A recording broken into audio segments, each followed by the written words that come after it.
తాకట్లో ఉన్న మీ బంగారాన్ని విడిపించి ఆ రోజు ఆన్లైన్ రేటుకి కొంటాం. Sharma gold company.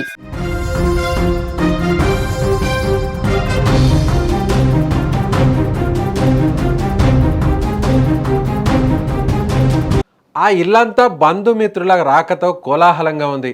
కొత్త ఇంట్లోకి అడుగు పెడుతున్న శుభవేళ పలకరింపులు, నవ్వులు, సందడితో ఆ ప్రాంతమంతా పండగ వాతావరణం నెలకొంది. ఆడపడుచులు ముస్తాబై ఆ జ్ఞాపకాలను కెమెరాలో ఫోటోలు దిగాలని ఉవ్విళ్ళూరుతున్నారు. కానీ విధి ఆడుతున్న వింత నాటకం ఎవరికీ తెలియదు. అప్పటి వరకు నవ్వుతూ అందరినీ పలకరించిన ఆ యువతి మరో క్షణంలో విగత జీవిగా మారుతుందని ఎవరూ ఊహించలేదు. ఫోటో కోసం చిరునవ్వు చిందించిన ఆమె పెదవులపై ఆ నవ్వు అలాగే ఉండిపోయింది. కానీ ప్రాణం మాత్రం గాలిలో కలిసిపోయింది.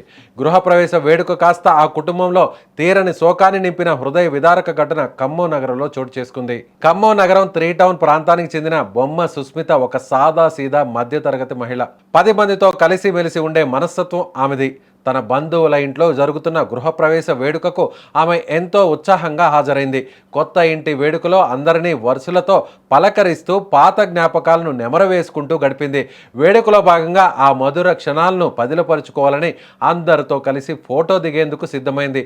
కెమెరా వైపు చూస్తూ చిరునవ్వు చిందించాల్సిన ఆ సమయంలోనే కాలం కాటు వేసింది. ఒక్కసారిగా ఛాతీలో నొప్పి రావడంతో సుస్మిత అక్కడికక్కడి కుప్ప కూలిపోయింది.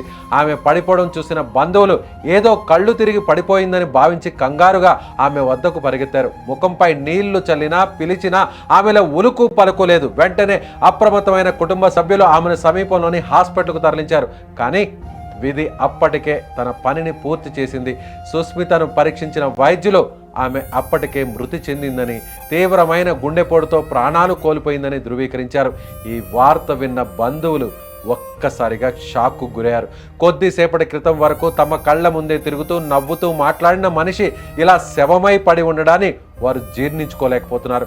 సుస్మిత గతంలో ప్రైవేట్ టీచర్గా పనిచేసేది. వృత్తి పట్ల ఎంతో నిబద్ధతతో ఉండే ఆమె కొంతకాలంగా అనారోగ్య సమస్యల వల్ల ఆ వృత్తికి దూరమై ఇంట్లోనే ఉంటుంది.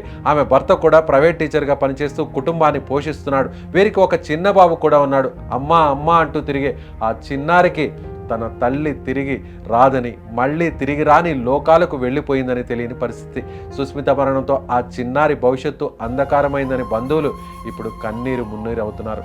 ఈ రోజుల్లో వయసుతో సంబంధం లేకుండా గుండెపోటు మరణాలు సంభవిస్తుండడం అందరినీ ఆందోళనకు గురిచేస్తుంది. సుస్మిత కుటుంబ సభ్యులు తమకు కలిగిన ఈ కష్టం మరెవరికి రాకూడదని ఆవేదన వ్యక్తం చేస్తున్నారు. ముఖ్యంగా అనారోగ్య లక్షణాలు ఉన్నప్పుడు నిర్లక్ష్యం చేయవద్దని, ప్రతి ఒక్కరూ ఆరోగ్య జాగ్రత్తలు పాటించాలని వారు కన్నీళ్లతో కోరుతున్నారు.